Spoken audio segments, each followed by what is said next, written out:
conferencia que da Juan Martín Prada, llamada Cinco conceptos sobre arte y estética en la era digital, que la presentó el 10 de diciembre de 2021 en la Universidad Autónoma Metropolitana de México. Esa conferencia, de hecho, está en YouTube, la pueden consultar fácilmente.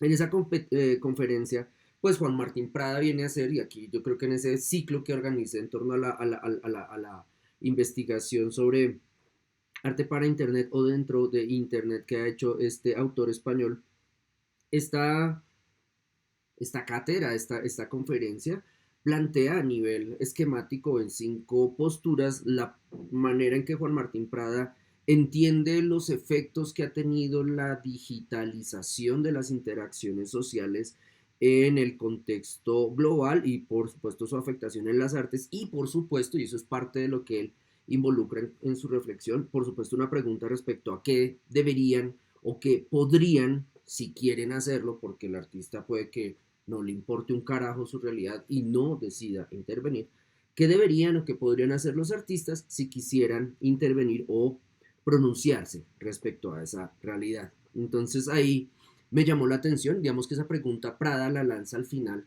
de su conferencia. Me llama la atención que Prada no tiene el mandato o la férula de es que el artista tiene que responder positivamente, positivamente en sentidos efectivos, ¿no? Como activamente.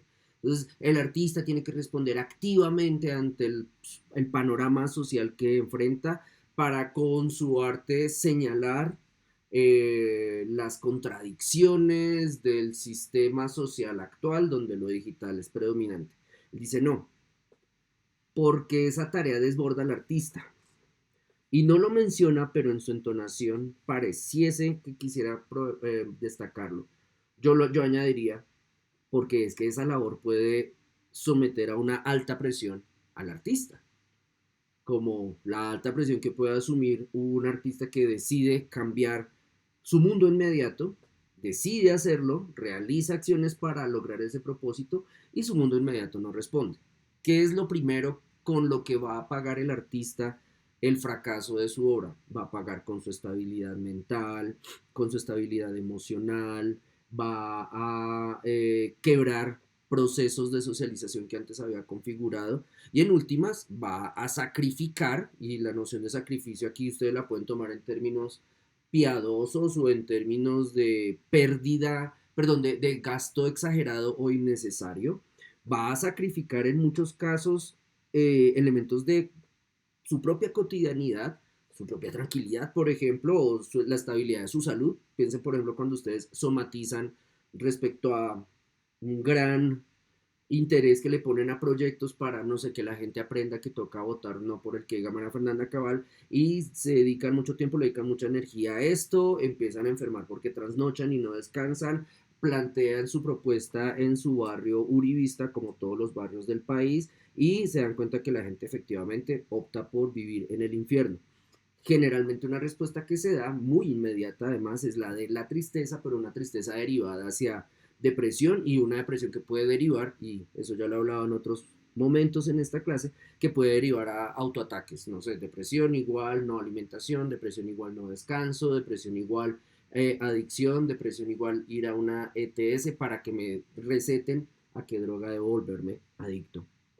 Y me parece entonces que la postura de Prada es tranquilizadora y permite abrir puertas respecto al devenir de la práctica artística en un contexto como el de la era digital, sobre todo porque comprendiendo la magnitud y la sobredimensión de problemas como por ejemplo el que ustedes vean en este artículo, el de la interpretación a nivel hemisférico de la crisis de la democracia para Latinoamérica, con uno de sus epicentros en Colombia, colonia de los Estados Unidos, o bueno, no lo digamos así, país que tiene 7 bases militares estadounidenses. En ese sentido, una pregunta que ustedes podrían hacerse es, bueno, ¿y cómo yo, Guillermo Vanegas, estudiando en la SAP en séptimo semestre, puedo oponerme a ello? Prada entonces va a darle una respuesta, como uno, no asumas que vas a cambiar el mundo, calma, pero no dejes de hacer si quieres hacerlo. Y si quieres hacerlo, recupera uno de los componentes que ha destacado la práctica artística desde la modernidad, y es el de operar ectópicamente, el de operar como una posibilidad de ver como un lente, la obra de arte como un lente que permite interpretar la realidad, y que como lente que permite interpretar la realidad puede mostrar, magnificar, ampliar, hacer zoom, darle like a las contradicciones del sistema que se está analizando.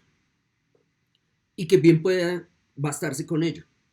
No basta, por ejemplo, en el caso de la ASAP y mujeres que quieren señalar prácticas de acoso sistemático por parte de docentes.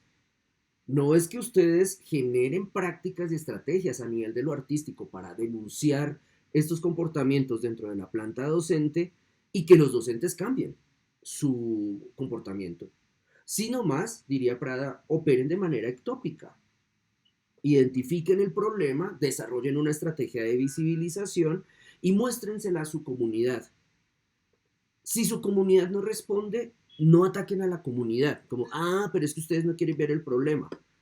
Si su comunidad no responde, no reaccionen de una manera dogmática ante la comunidad tratando de imponer su criterio sin tratar de entender por qué no les interesa el problema, sino operen lanzándoles mensajes, de hecho lanzándoles, pongámoslo en términos de lo que he venido presentando en esas últimas clases, lanzándoles contenidos, ofreciéndoles objetos, ofreciéndoles eventos donde se pueda evidenciar la problemática y más bien sin esperar, sin prever una respuesta positiva o inclusive una respuesta por parte de la comunidad a la cual ustedes se dirigen.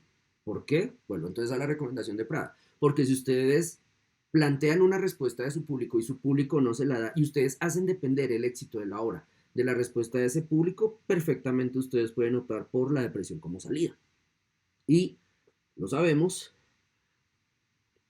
si tomamos en serio esa circunstancia, pues persona deprimida es más voluble a tomar decisiones erráticas, persona deprimida y creativa puede incluso derivar en decisiones existenciales como abandonar la propia práctica, una circunstancia que aquí ya habla Guillermo Vanegas, no Guillermo el intérprete de Juan Martín Prada, una circunstancia que sería un elemento, una unidad de medida del fracaso, no solamente del aparato educativo donde ustedes están, sino incluso de la misma retórica respecto a cómo entendemos el hacer arte ahora y promoverlo en el entorno social.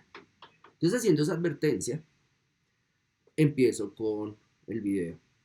Primero, Prada advierte que está realizando una investigación sobre la configuración de la subjetividad, cómo constituimos identidad hoy, y lo que hace es cruzar esa pregunta con el hecho de que vivimos en un entorno de altísima conectividad. ¿Cómo configuramos nuestra identidad en un entorno de hiperconectividad? Prada no pierde de vista el contexto. Él, por ejemplo, va a destacar a lo largo de la conferencia, recuerden que la está haciendo en México, pero él es español. Es decir, él destaca su procedencia geopolítica respecto a esta circunstancia. Él dice, para quienes vivimos en el norte global, la cuestión de la conectividad hace parte del paisaje, no nos tenemos que preguntar por ella. Por el hecho de despertar, vivir y operar en ese entorno económico, damos por sentada la conectividad. Es decir, la pregunta que él está haciendo es, ¿cómo se configura la subjetividad en sociedades que dan por hecha la conectividad? En el caso nuestro, por ejemplo, si decidiéramos, si ustedes decidieran, de hecho yo lo estoy decidiendo y me parece que sí bastante, me pone bastantes problemas porque los modelos de operación respecto a conectividad acá son completamente distintos. Si ustedes generan esa pregunta dentro de los contextos donde ustedes viven, por ejemplo, en el barrio en el que están, en el espacio donde habitan, esa pregunta puede generar otras variables y puede llevarles a producir una respuesta mucho más cualificada respecto a las circunstancias que deciden analizar.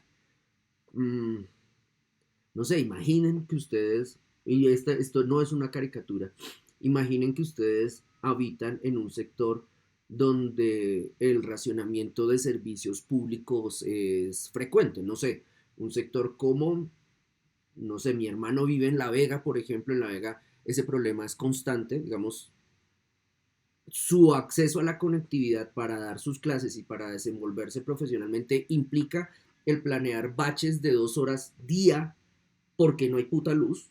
Imaginen entonces qué tipo de respuestas debería dar y cómo va a configurar él, mi hermano, sin ser artista, él está en administración de empresas, sin optar por la construcción de un personaje para lo artístico, sino más de un personaje que va a performar ante estos dispositivos, él cómo debe adaptar su personalidad, cómo debe adaptar su vida cotidiana para responder a los mandatos del tiempo de trabajo que le reconoce la universidad. Entonces, digamos que esa pregunta que establece Prada, como cómo se configura la subjetividad hoy, donde la conectividad parece dada por hecho, él dice, esa es una pregunta que a mí me resulta primordial porque apuntará a otros o componentes que él va a indagar, porque va a apuntar respecto, por ejemplo, al enfoque sistémico de la sociedad y del contexto artístico. Entonces, para dar ese salto, pues voy a seguir la argumentación de Prada. Primero, él va a acercarse a la historia del arte y va a mirar el arte de las vanguardias, de las denominadas vanguardias históricas, y el arte de las neovanguardias. Entonces, vanguardias históricas, surrealismo, dada, futurismo, cubismo. Neovanguardias, pop, eh, situacionismo, land art, performance happening. Entonces, ¿qué es lo que hacen qué es lo que hacen las personas que participan en esas vanguardias? Entonces él dice, hay un elemento que las va a destacar y es el hecho de que piensan constantemente respecto al espacio. El vanguardista se pregunta dónde mostrar, en qué espacio mostrar su arte. Al responder a la pregunta sobre en qué espacio mostrar su arte, va a responder de manera adyacente una pregunta respecto al público. No es lo mismo si yo presento mi obra de arte en el Museo Nacional de Colombia ante un público, comillas, formado, que si presento mi obra de arte en la estación principal o la estación más populosa de Transmilenio ante un público, entre comillas, no formado. Entonces, si pienso exponer mi obra en el museo o si pienso exponer mi obra fuera del museo, ahí hay una reflexión en torno al territorio.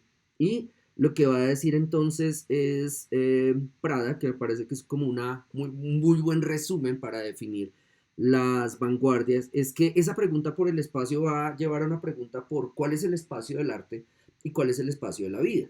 Entonces, en muchísimos casos, esa pregunta se convierte en hipótesis artísticas que se resuelven en manifiestos, obras, experimentaciones, búsquedas de nuevos lugares para exponer, donde la indagación en último término es cuál es el lugar para el arte dentro de esta nueva vida. ¿Cuál nueva vida? La vida derivada de la revolución industrial, de la mecanización, de la industrialización. Entonces, él dice que en esa búsqueda de nuevos espacios, los artistas van a considerar al mismo nivel, los artistas vanguardistas, porque insisto, así como les decía antes, como si ustedes no quieren criticar la realidad, no hay ningún problema. Cuando aparecieron las vanguardias históricas, hubo artistas que no estaban para nada interesados en el debate actual, como, bueno, ¿cómo se representa ahora? Y ellos, sin marginarse del sector artístico, no se metían en esa pelea y ya.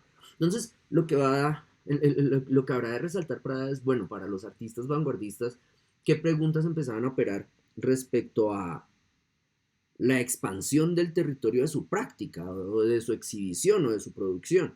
Y resulta que él dice, ah, pues es que ellos dan muy rápido, de hecho esa es parte de la definición de vanguardia, dan muy rápido el salto a la vida. Y un salto a la vida real, a la vida por fuera del campo artístico, a la vida por fuera de la academia, a la vida por fuera de humanidades, pónganlo en los contextos que ustedes quieran. Al dar ese salto entre humanidades, academia, mundo del arte y vida, establecen un puente. Y en ese puente van a vivir una constante tensión.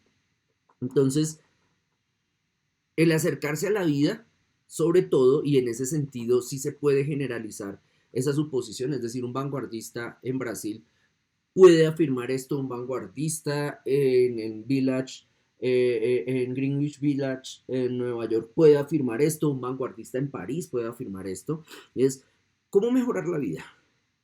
Y en ese sentido, para responder a la pregunta de cómo mejorar la vida, no necesariamente van a optar por posiciones positivistas de autoayuda, como tu arte va a sanar, tu arte va a ser arte del cuidado, tu arte va a ser arte del tejido de la comunidad, sino también como problematizar circunstancias como por ejemplo el hecho de que la sociedad en la que vivimos no busca el cuidado y la atención, sino sobre todo la hiperexplotación. Entonces, ¿cómo denunciando esa hiperexplotación voy a mejorar la vida de las personas que vean mi arte?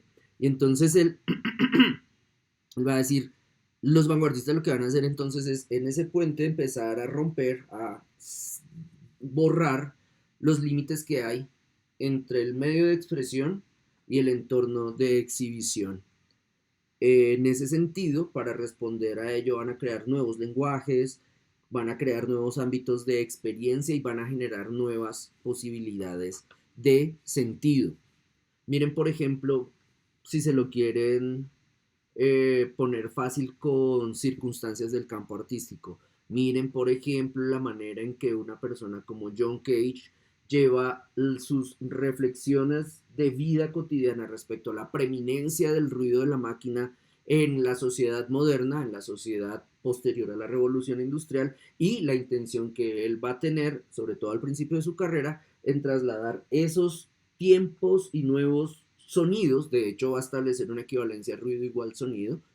¿Cómo va a llevar esto? Al entorno de la producción musical. Y de hecho, en esa decisión inventa nuevos lenguajes, nuevas notaciones musicales, nuevos instrumentos. Entonces a los pianos, a las cuerdas de los pianos les mete tornillos, etcétera, para generar posibilidades de representación que puedan dar cuenta de posibilidades de construcción de una mejor vida.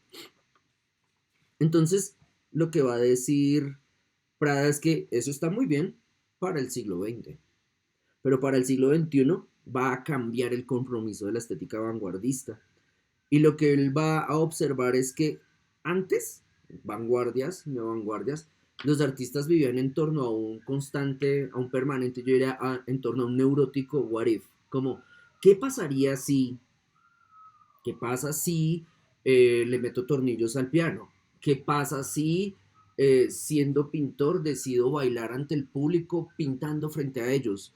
¿Qué pasa si decido quitarle el pedestal a la escultura? Etcétera. Decisiones formales que se configuran siempre como una hipótesis. Digamos que el caso contrario del académico, ¿no? Mientras el moderno experimenta con el proceso mismo de hacer arte, el académico dice, yo no me voy a preguntar qué pasa así, o sea, qué maricada, ya me gasté 5 años cualificándome como dibujante y pintor, yo ningún qué pasa así, yo lo que voy a hacer es aplicar ese plano a la realidad. Voy a mirar a la realidad y voy a representarla con las herramientas que me da la vanguardia, fin, que experimenten los mamertos, que experimenten los hippies, que experimenten los jóvenes, yo no. Yo me amparado desde la academia, me voy a dedicar a hacer aquello para lo que estudié, chao. Entonces lo que dice Prada, y aquí entonces va a acercarse a, a la manera en que él está enfrentando el problema de la construcción de subjetividad, es que para el siglo XX la atención no solamente se va a quedar en cómo represento y qué represento, sino quién representa, cuál va a ser el sujeto que va a representar, a qué sujeto se está representando ese sujeto, o sea, quién soy yo como, digamos, estos problemas de representación en términos wokeístas de si yo soy mestizo blanco, tengo derecho a hacer una curaduría de negritudes en Bogotá, porque sí y porque no. Y en el por qué no puede darse la respuesta esencialista. No, no puedo porque no soy negro. Entonces yo debo limitarme a hacer curadurías de hombres blancos, hijos de clase obrera, de que ahorita mismo estén enfrentando el cáncer de próstata como perspectiva de vida. Y entonces, esa pregunta no es berrinchosa, no es casual, no es ingenua, sino que es una pregunta que hoy en día hace parte del devenir artístico. Entonces, él va a decir, es que hay una tensión hacia lo ontológico, hacia el origen de la identidad, hacia el origen del sujeto. Y en ese sentido, él se va a acercar, Prada, a unas preguntas que identifica de parte de, sí, que extrae la obra de Brian McNeill respecto a el posmodernismo literario, es decir, Prada acude a otra disciplina para entender esas transformaciones, esas nuevas preguntas que se hacen en la actualidad. para el campo del arte, pero ustedes lo pueden extender, el artículo que leyeron ya daba cuenta de ello, al campo de la política, al campo de las comunicaciones, etcétera. Él dice que Brian McNeill señala 4 puntos que se pueden, lo señala para la literatura postmoderna, pero lo que dice Prada es, esos puntos se pueden traer, recuperar para el campo de las artes plásticas y visuales o del arte contemporáneo. Primera pregunta, ¿qué es un mundo? Segunda pregunta, ¿qué clases de mundo existen? ¿Cómo están constituidos? ¿Cómo los diferenciamos? Tercera pregunta, ¿cuál es el modo existencial de un texto o una obra? Y cuarta pregunta, ¿cuál es el modo existencial del mundo o mundos que proyecta ese texto o esa obra? Entonces, respecto a la primera, ¿qué es un mundo? Él dice, en el siglo XX, las personas que producen contenido, no solamente para redes, sino en múltiples contextos, articulan esa pregunta con ¿qué es un mundo en el entorno digital? La siguiente, ¿qué clases de mundo existen? ¿Cómo están constituidos? ¿Cómo los diferenciamos? También va a apuntar a añadir el componente digital. La pregunta respecto al modo existencial del mundo o mundos que puede proyectar la obra atiende al hecho del público, de la audiencia. ¿Cuál es el modo existencial del mundo o mundos que proyecta una obra en un contexto donde la multitud está hiperconectada? Piénsenlo tal cual, en términos de decisión incluso creativa de vida para quienes están haciendo la tesis. Voy a recurrir a la presencialidad teniendo en cuenta que solamente van a ver mi tesis 3 personas, o voy a recurrir a el modelo híbrido, presencialidad, virtualidad, buscando que mi tesis, mi investigación, mi trabajo sea conocido por más personas. Y estas preguntas pueden extenderse a múltiples circunstancias. Entonces, ahí lo que va a manifestar Prada es que esas preguntas, ¿qué es mundo? ¿Qué clase de mundo? ¿De qué modo existe un texto o una obra? Cuando se les atraviesa la constante de la hiperconexión, va a determinar que en la actualidad, para sujetos y personas atentas a la producción y el devenir de la cultura, la determinación vital es se vive en el mundo físico real y se vive en el mundo digital.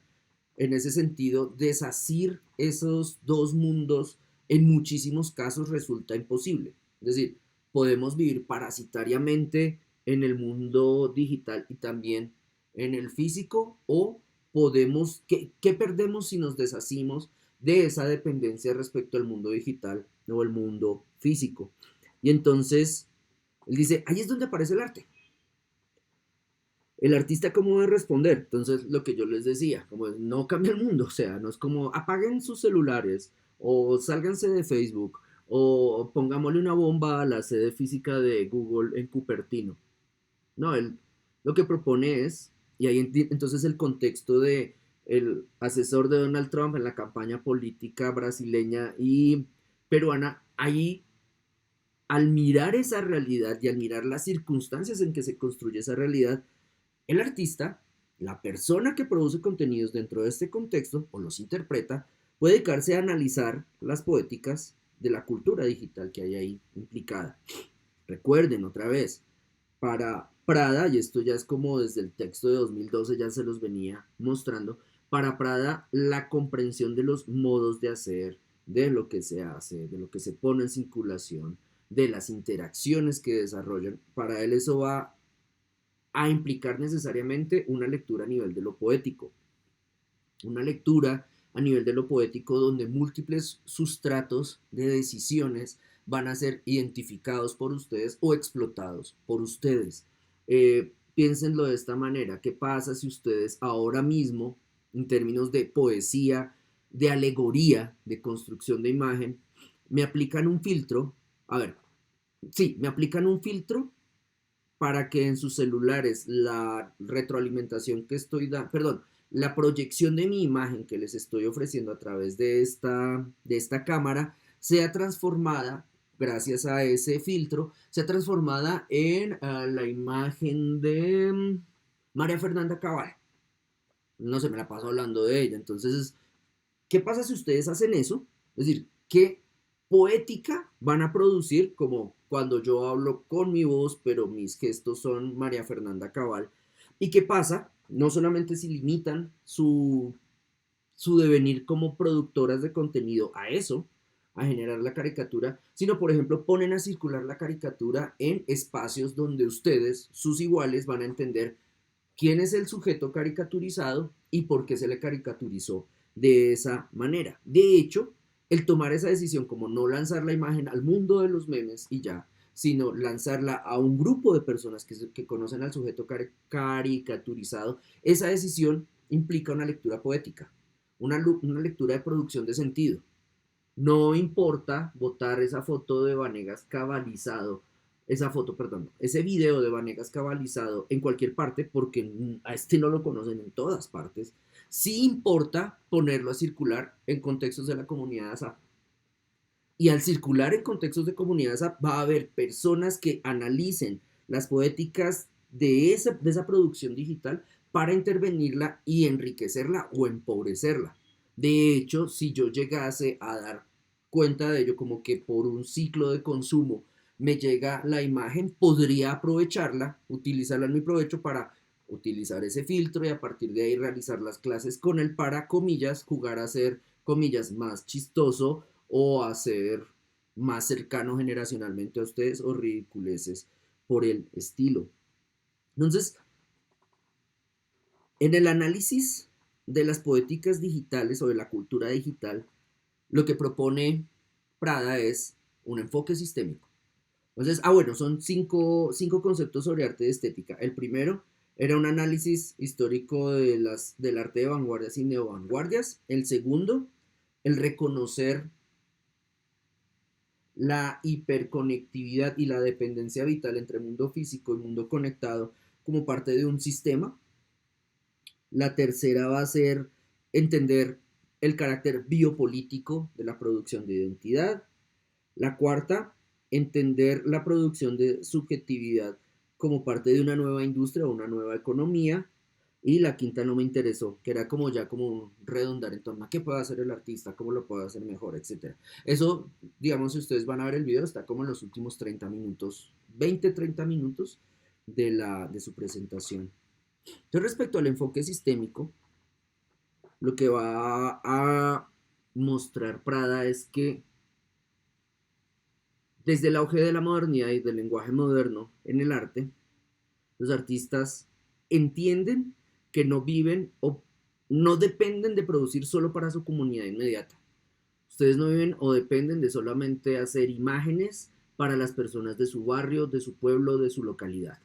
Ustedes se entienden y los modernos de, no sé, la década de 1830 en adelante ya lo veían también. Ustedes entienden que no están hablando para el vecino, el carnicero del primer piso del edificio de apartamentos donde viven, sino que además también están para hablarle al concertista con PhD y con triple postdoctorado que habita ahora mismo en Varsovia. En ese sentido, el artista moderno y el artista de vanguardia, o ustedes, artistas que producen en el contexto de arte contemporáneo, se saben globales e interpretan esa globalidad a partir, por ejemplo, de condicionamientos, yo lo diría para el caso colombiano, de condicionamientos de pobreza económica y de pobreza en infraestructura. Y de hecho, con base en esos con base en esos condicionamientos, desarrollará estratégicas para asumir la globalidad. Entonces, lo que dice Prada es que uno de los primeros componentes del sistema estético moderno que se extiende hasta la actualidad es que es antilocal. No se limita en serio a darle golpecitos en la espalda iconográficos a los vecinos. De hecho, pregúntense, ¿sus vecinos han visto el arte que ustedes hacen y han valorado frente a ustedes el arte que ustedes hacen y han valorado a sus espaldas el arte que ustedes hacen? Me atrevería a decir que no, no y no. ¿Por qué? Porque no importa. ¿A quién no le importa? Ni a ustedes ni a sus vecinos. Y entonces, en ese punto, esa resistencia a quedarse en lo local es una resistencia que opera atendiendo al hecho de que sí, puede que yo viva en lo más profundo de la localidad de Sumapaz y que haga imágenes relacionadas con el contexto actual. Pero no por ello, por estar viviendo en lo más profundo de Sumapaz, voy a omitir, me voy a imponer el hecho de que mis imágenes no salgan de ese entorno. De hecho, voy a planear respecto a mostrarle esas imágenes al mundo, y esto es literal, no es como hablar mierda, sino sí realmente querer llegar al mundo. Voy a plantearme cómo poner a circular esas imágenes para ingresar a un sistema de signos. Cómo lograr que mis imágenes sean vistas en Suiza. Cómo lograr que mis imágenes sean vistas en Madrid, España, y ojalá en Madrid, Cundinamarca. Ojalá al mismo tiempo, o más bien, ojalá en el tiempo real que yo considero pertinente para mi indagación.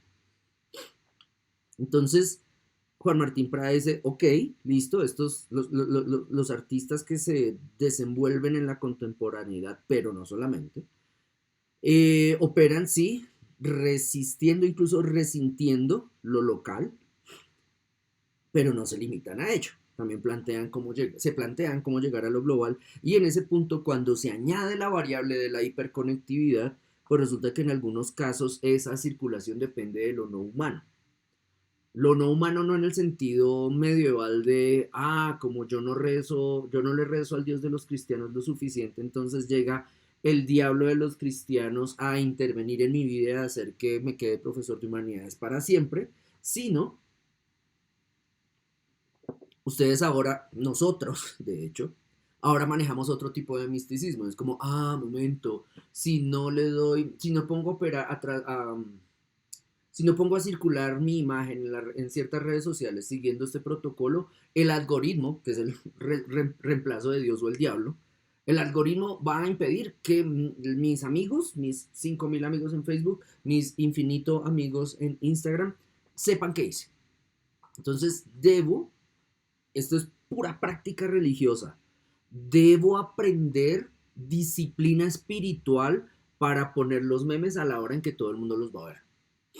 Debo aprender disciplina espiritual para darle like a las cuentas que quiero que me den like para que repliquen mi información, etc.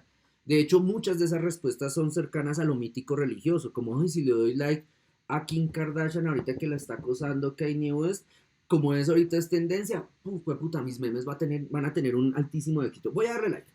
O voy a darle hashtag, miren como por ejemplo esas publicaciones de arte contemporáneo, limítense a las colombianas, porfa, que ponen hashtag 2 millones de putos hashtag que uno no entiende por qué. Y si uno le pregunta a esas personas, en muchos casos no entiende por qué, sino es más como una inercia de fe, como, no marica, que si yo pongo hashtag arte contemporáneo, hashtag memes, las comunidades asociadas a estas dos categorías, sí, aquí estoy hablando como bibliotecario viejo, a estas dos categorías de investigación, van a llegar mágicamente a mi contenido. Es como, puedes comprobarlo. Ay, hashtag no creerle a los haters. Y en ese sentido, se dan respuestas a nivel de lo mítico, insisto. Entonces, en esas respuestas a nivel de lo mítico, el artista puede que opere inercialmente como si pongo hashtag arte contemporáneo lo logro, o mi arte lo va a lograr, sino que el artista va a mirar eso precisamente. No se va a quedar en hacer memes, no se va a quedar en buscar que esos memes los vea la mayor cantidad de gente, sino va a entender por qué sus memes son vistos por ciertas personas a tal hora. Porque sus memes son likeados o redifundidos por parte de cierta comunidad. Porque sus memes cuando son redifundidos son sometidos a tratamientos visuales como marcas de agua. Porque yo, productor de memes, creo una marca de agua, etcétera, etcétera. Es decir, otra vez, análisis poéticos y producción de contenidos en simultáneo. Entonces, ahí en ese punto, Prada va a mostrar 4 tipos de análisis poéticos que se entrecruzan y se destacan dentro de la producción artística ante estas nuevas preguntas ya propias, según él, y estoy ahí de acuerdo, ustedes podrían controvertirlas, por supuesto, preguntas como propias del siglo XX. Entonces, los análisis poéticos de los artistas que se implican en la producción y difusión de arte en la actualidad apuntan, uno, a tratar de entender y darle forma a los sistemas. En ese sentido, ejemplos hay muchísimos respecto a ¿Cómo es Facebook? ¿O cómo es el algoritmo de Google? ¿O cómo opera el algoritmo de TikTok? Los artistas se generan esa pregunta, van al conocimiento especializado, encuentran datos y los traducen visualmente para mostrar, no sé, Facebook como una bola de púas, TikTok como una ventosa, una gran ventosa que se lo chupa todo, etcétera. Es decir, traducen la información abstracta, sí, no, de hecho operan en términos básicos de construcción de imagen, traducen la información que es abstracta a signos que sean fácilmente interpretables por una comunidad amplia.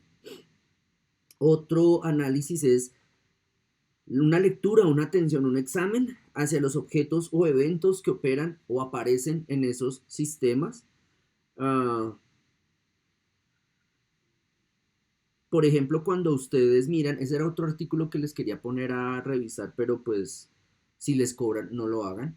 Pero si ustedes miran las campañas presidenciales actuales en TikTok, ustedes desde el campo de la interpretación de lo visual van a decir, estos hijoputas se ven ridículos, pero me interesa saber por qué se ven ridículos.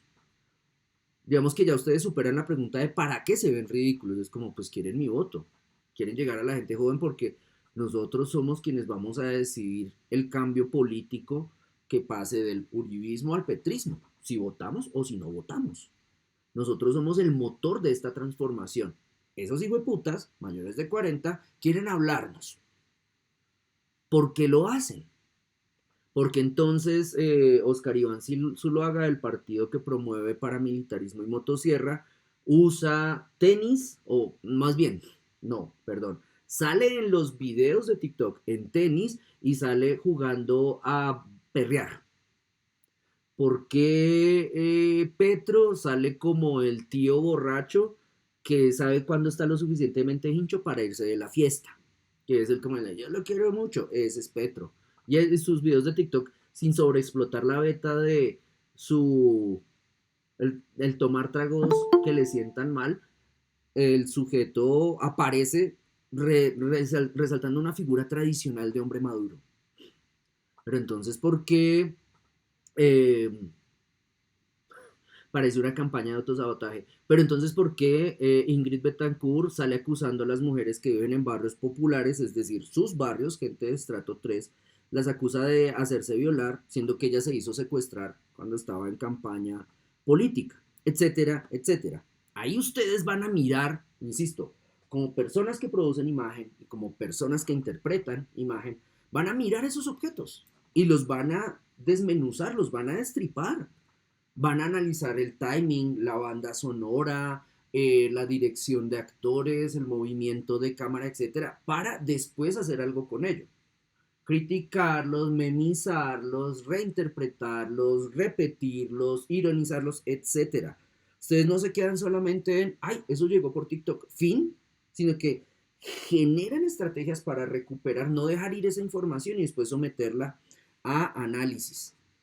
Otro Otra etapa de análisis poético que propone Prada respecto a este devenir es el hecho de que ustedes no se quedan solamente con qué llegó y qué llamó mi atención, sino que se preguntan constantemente por qué llegó eso a ustedes y por qué llamó su atención. Esa postura puede ser tan paranoica como la que un boomer podría oponer ante el mundo real cuando sale a la calle. Digamos que aquí estoy oponiendo mundo físico y mundo virtual. Cuando yo salgo a la calle y de manera paranoica me pregunto, ¿por qué cada 3 cuadras a lo largo de la séptima, mientras voy de mi casa en el Jorge Eliezer Gaitán a la SAP, aparecen imágenes de el sindicato de la empresa de teléfonos de Bogotá? Es más, ¿por qué aparecen esas imágenes al lado derecho de la calle? Es más, porque esas imágenes me dan direcciones o código QR para que yo indague en el mundo virtual. Entonces ahí, atento, como persona que mira el mundo y es atenta a ciertos signos, interpreto esos signos para darle forma a la realidad que veo en ese punto. Entonces, si después llega la respuesta, no sé, estilo campaña de expectativa de boomers, primeras 10 cuadras, 300 volantes, 300 vallas, carteles, puestos para que yo haga una lectura secuencial y cuando llegue a la última parte, a la que podrá ser la conclusión del recorrido, entienda como vota por Wilson Vanegas, nuevo presidente del sindicato de la TV. Ahí yo le doy forma a esa serie de signos y establezco relaciones. Como, claro, están en elecciones en el sindicato de la ETV. En el caso de ustedes, sin acercarse a la paranoia, sino atendiendo a sus signos de navegación, ustedes se dan cuenta como, ponen como qué hacer en la peor clase de humanidades que he tenido en mi vida, lo teclean en Google, pero magia entienden que minutos después, a través de las otras redes sociales que operan, les van a llegar, no sé, propuestas de viaje. Tour Santa Marta, Semana Santa, 3.000 pesos. Como, marica, esta es. Y a partir de ahí, si son suficientemente atentas a sus modalidades de navegación, van a entender muy rápido las relaciones que ustedes establecen, que el dios de las redes sociales establece y cómo también van a responder ante ello. Otro punto, el último de estos 4 tipos de análisis poéticos que podría hacer el artista, insisto, son los 4 que propone Prada, ustedes pueden ver más. Otro punto es enfocarse, develar, denunciar los entornos de conflicto. Entonces, ¿qué tipo de forma le doy al sistema? ¿Cómo interpreto los objetos? Aquí con sistema, digamos, volvamos otra vez, TikTok. Entonces, ¿qué tipo de forma tiene TikTok? ¿Por qué me llega lo que me llega a través de los recursos que tiene esta aplicación? ¿Qué objetos me llegan en esa aplicación? ¿Por qué llegan en este momento? ¿Por qué aparecen después de que yo consulto información en otro lado relacionada con? ¿Por qué aparecen cuando yo utilizo mi conexión para leer PDFs?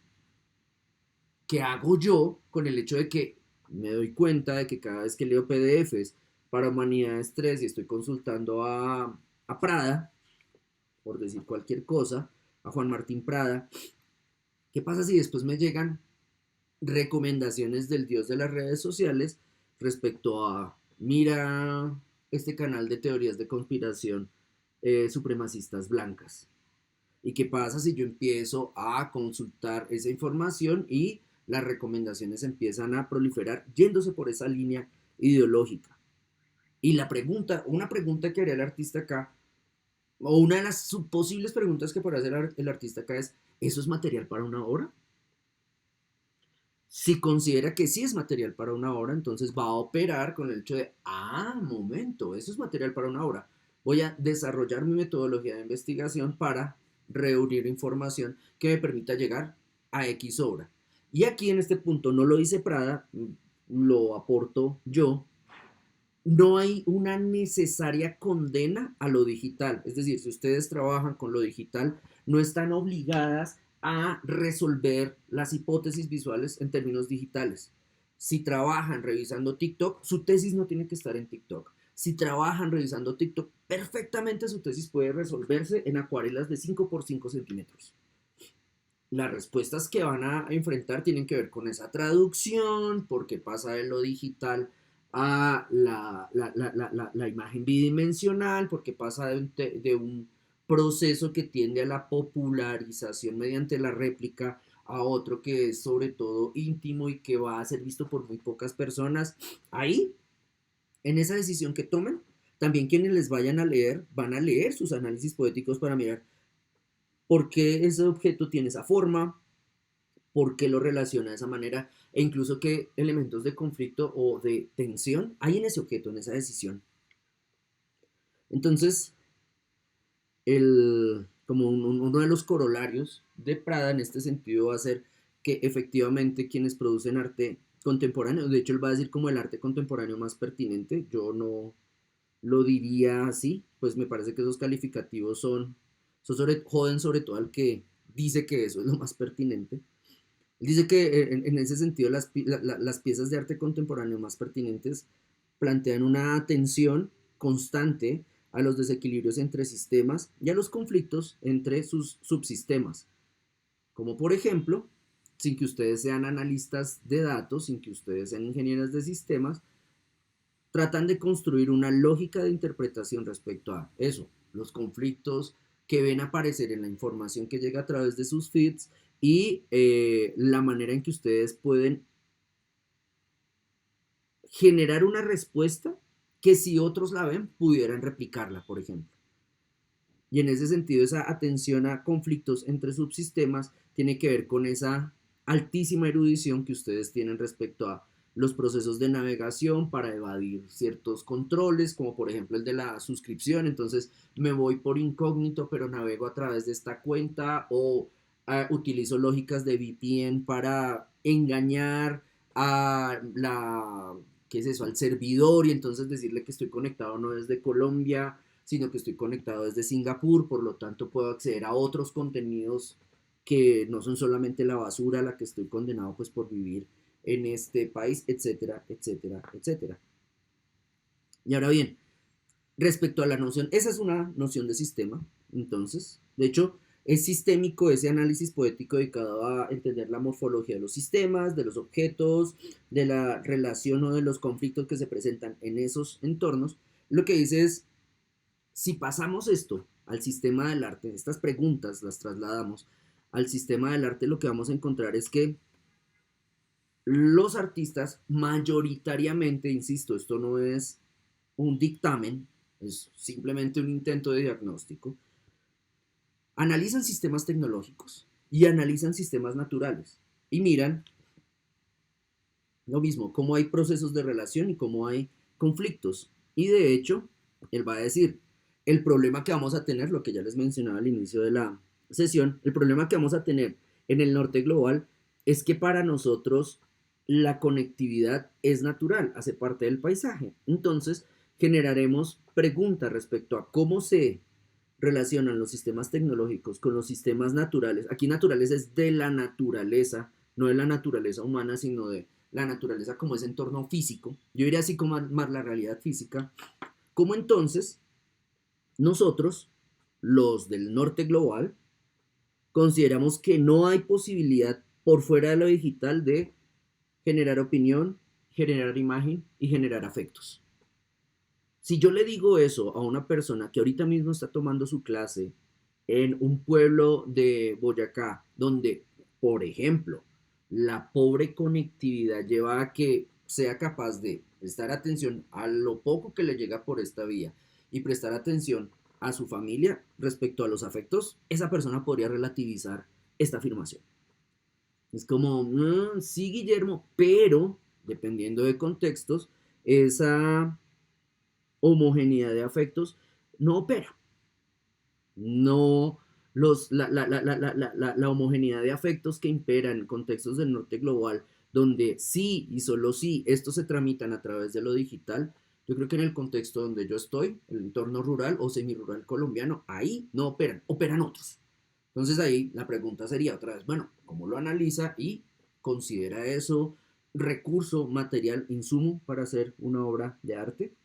Aquí entonces lo que dice, lo que va a proponer Prada es que en esos contextos de sociedades homogenizadas del norte global, la no operación por fuera de lo digital se considera casi un imposible, como una utopía, como si no estás en la red no existes, debes estar en ella.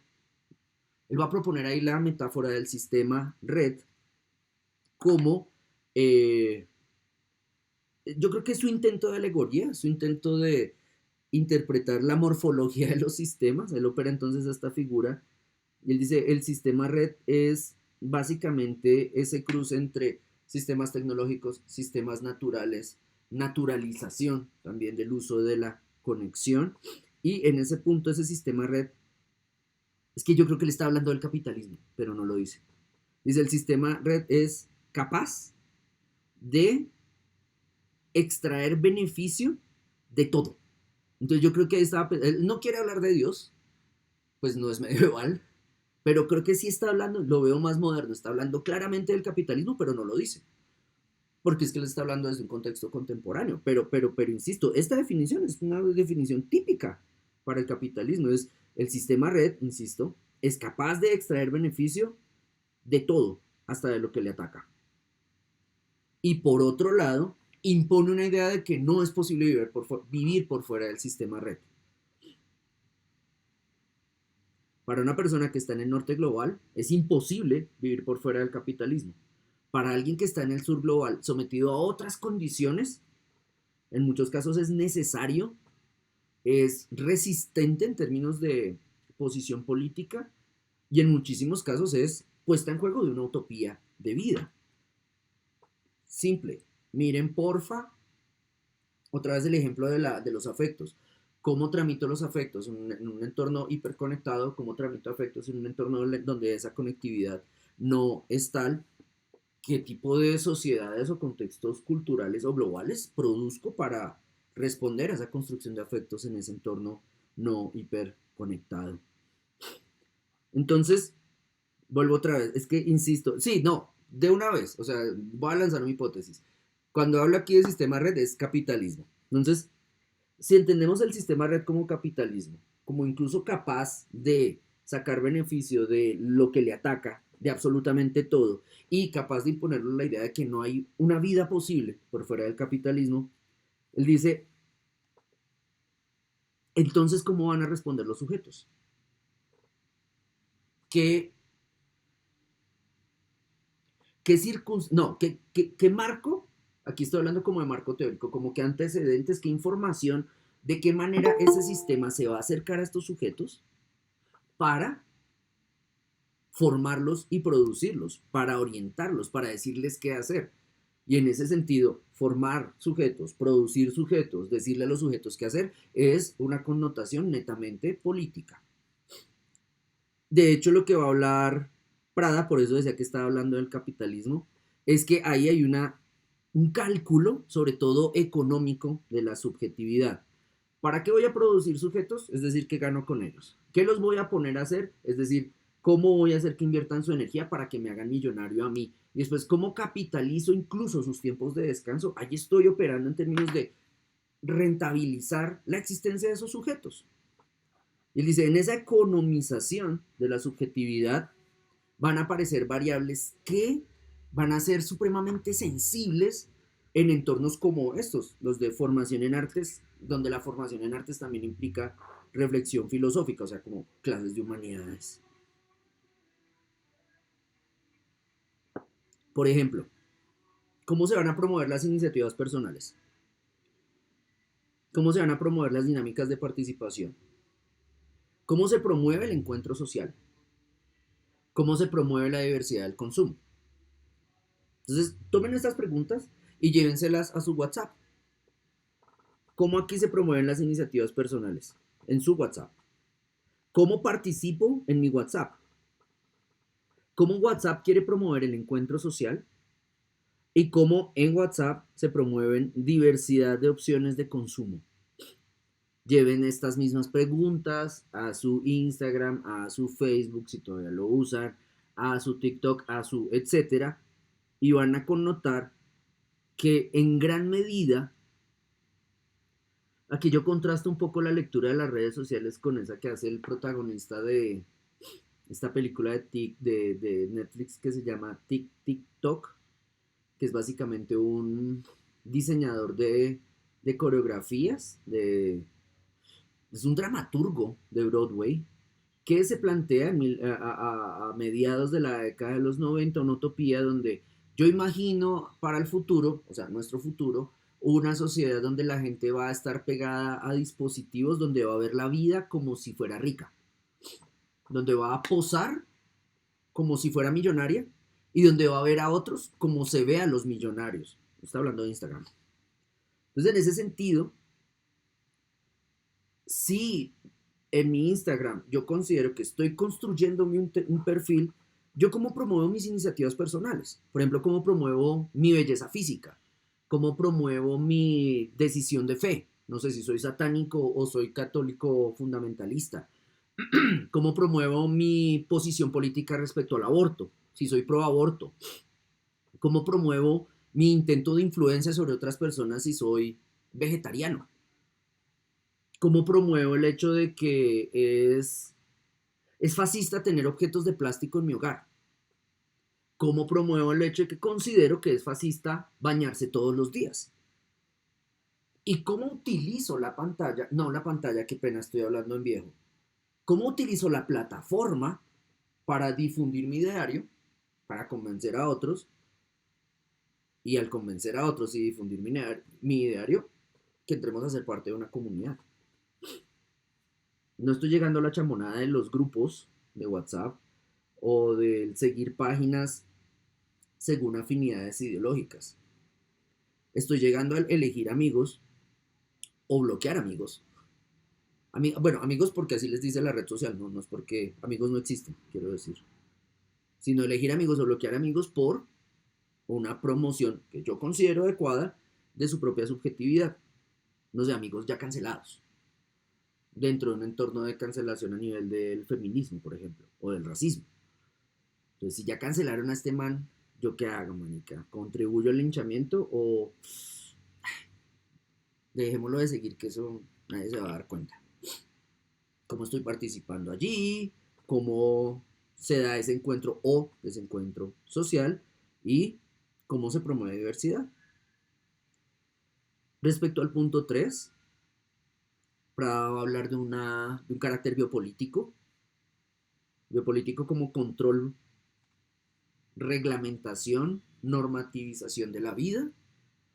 Pero él dice, en el caso de la lectura de Michel Foucault, cuando hablaba de la sociedad biopolítica, él dice que básicamente Foucault estaba previendo la situación actual donde las plataformas digitales controlan absolutamente todo lo que constituye la vida que opera en esas plataformas digitales, y que la prerrogativa de estas plataformas es sobre todo cómo regular las interacciones humanas, cómo regular mis encuentros, mi devenir sujeto social.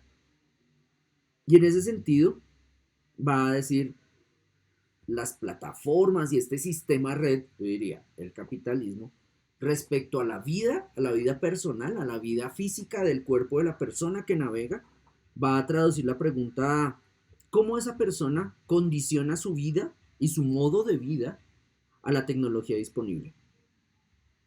¿Qué hace cuando tiene acceso a la tecnología disponible? ¿Qué hace cuando no? Si el sistema entiende que nosotros cuando no estamos en conexión recurrimos a otra cosa, y no me atrevo a decir aquí cuál, ese sistema va a plantearse estrategias para absorber e integrar esa otra cosa que hagamos para sacar provecho económico de ello, generar comunidad, etcétera, etcétera, etcétera.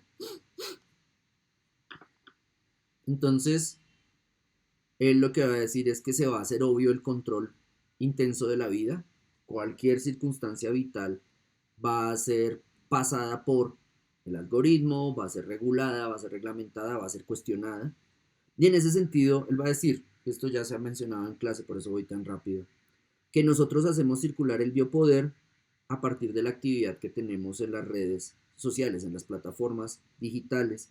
Y él dice, nosotros usando estas plataformas trabajamos para ellas porque les enseñamos la mejor manera de desarrollar modelos de negocio más rentables.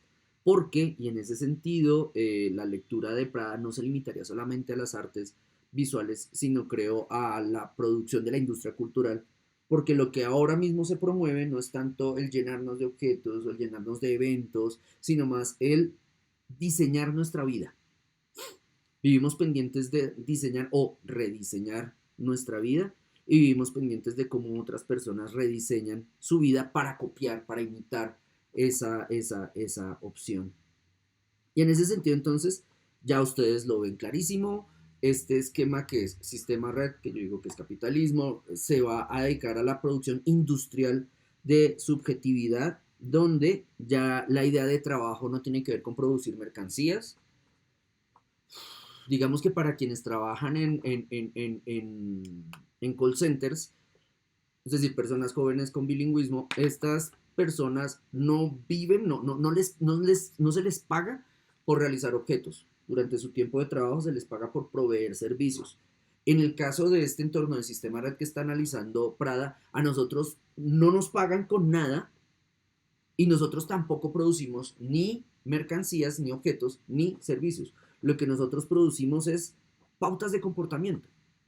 Entonces, ¿cuánto tiempo me quedo en esta página? ¿A qué le doy like? ¿Cómo navego a través de mi plataforma o mi dispositivo? Y básicamente este complejo industrial de producción de subjetividad está mirando, me está espiando para determinar qué contenido sería el más adecuado para personas que cumplan con mi perfil psicológico.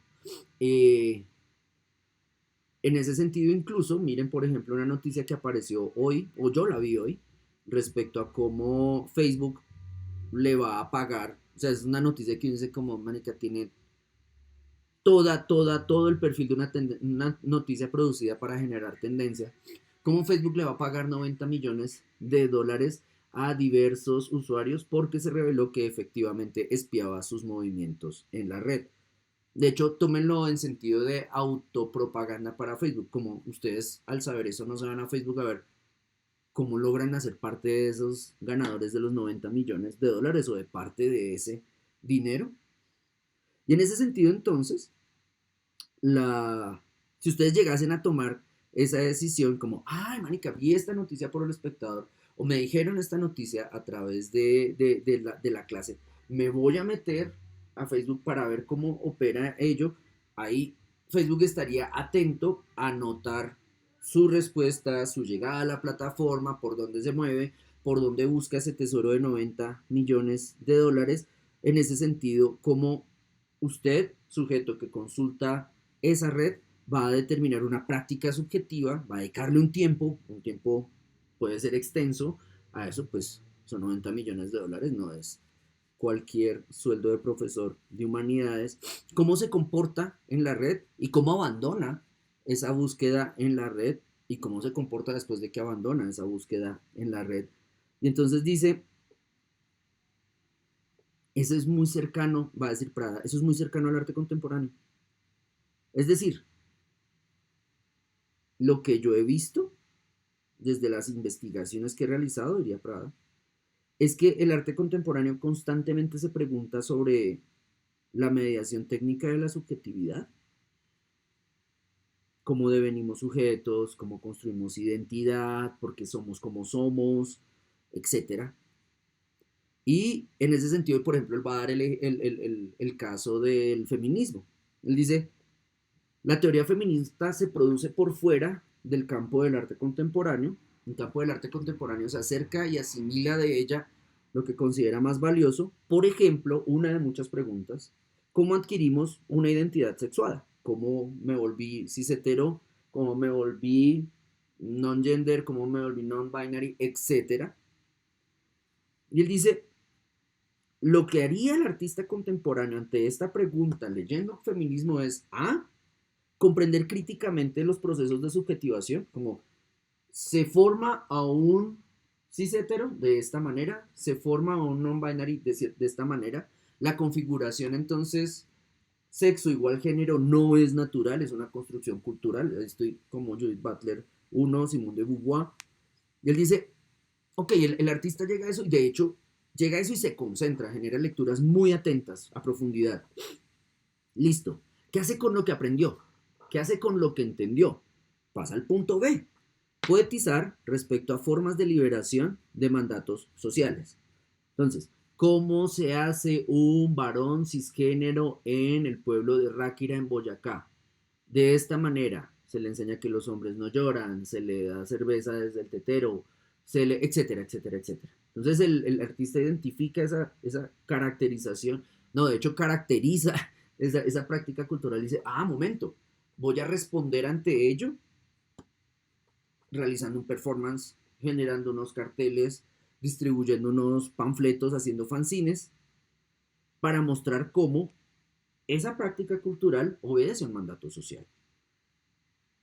Lo que va a decir Prada es, marica, ahí lo que opera es una pregunta sobre la construcción de la subjetividad. Y ahí Prada no llega a un punto y es, que desde el entorno corporativo, de hecho desde el entorno publicitario, de hecho desde el entorno no solamente desde la industria cultural, sino también desde la construcción de relatos a nivel de lo político, del control de poblaciones, de la biopolítica, hay atención a lo que sucede en arte contemporáneo, no porque lo que haga el artista contemporáneo sea basura o es la destrucción del arte, o, no, es más interesante la lectura, porque resulta que el artista contemporáneo, la artista contemporánea promueve nuevas miradas, promueve nuevas realidades que, por ejemplo, pueden beneficiar a la industria de la publicidad, al mercadeo, al diseño de objetos, al desarrollo de nuevas prácticas de vida, que es en últimas lo que se está vendiendo. Entonces, pues, sin embargo, Prada, insisto, él no llega a ese salto como que artistas contemporáneos, atención que ustedes los están mirando no solamente desde la Cámara de Comercio de Bogotá, sino también desde el Ministerio de Defensa. Pilas que sus prácticas de resistencia van a ser adoptadas por el SMAT en la próxima movilización. No llega a ese punto, yo sí. Él llega al punto optimista de, no, pues el artista precisamente identifica ello y lo que va a generar es contradicciones. El artista sí, obvio, también esas contradicciones son bellas y puede decorar el mundo, se puede decorar el mundo con ellas, se puede adornar la vida con ellas, pero esas contradicciones o el señalar esas contradicciones o el atender a esas contradicciones en gran medida va a dar cuenta del devenir del propio productor visual. Entonces, digamos que ya para redondear, Prada lanza dos preguntas respecto a cómo opera, cómo esta situación se ha dado constantemente en la producción de arte. Él se pregunta, ¿cómo comprender la obra de Kafka sin atender al desarrollo de la lógica del dispositivo burocrático? Es decir, la metamorfosis de Kafka es posible sin la consolidación de una sociedad de funcionarios que parecen existir para no hacer nada. O cómo entender la obra de Francis Picabia sin la popularización de las máquinas. Cómo entender la erotización de las bujías, de los pistones, de los motores de combustión en las acuarelas y en los acrílicos de Francis Picabia sin las máquinas, sin los motores de combustión. Entonces, él extiende esa pregunta, la trae hacia acá. ¿Cómo entender entonces el presente del arte sin observar la conectividad global? Y en ese sentido dice, si el artista quiere integrar esa lectura, debería entonces generar una pregunta respecto no a qué hago yo con el sistema, qué hago yo con Facebook, qué hago yo con TikTok, qué hago con Instagram, bla, bla, sino más bien qué hace Facebook, TikTok, Instagram conmigo, qué hace conmigo como parte de una comunidad. Vuelvo otra vez, el artista puede no querer preguntarse eso y no hay lío. Sin embargo, el sistema va a hacer algo con su aparente ignorancia. Y entonces, una de las, una de las vías de conclusión, aunque ahí no termina la charla de él, va a ser el concentrarse en destacar que muchos de los procesos artísticos que generan esa pregunta, ¿qué hace el sistema tecnológico con nosotros? ¿Cómo opera la industria de la construcción de la subjetividad en mi contexto digital? Para tratar de resolver esas preguntas, hay procesos artísticos que buscan analizar la producción de subjetividad a través de la imitación o a través de la réplica. Y en ese sentido, muchos artistas cercanos a este tipo de producción de obra lo que hacen es basarse sobre todo en posicionamientos críticos, que no son exclusivos del artista, sino que también tienen que derivarse de una relación con la audiencia. Y aquí yo añado, si a la audiencia le da la gana de criticar también.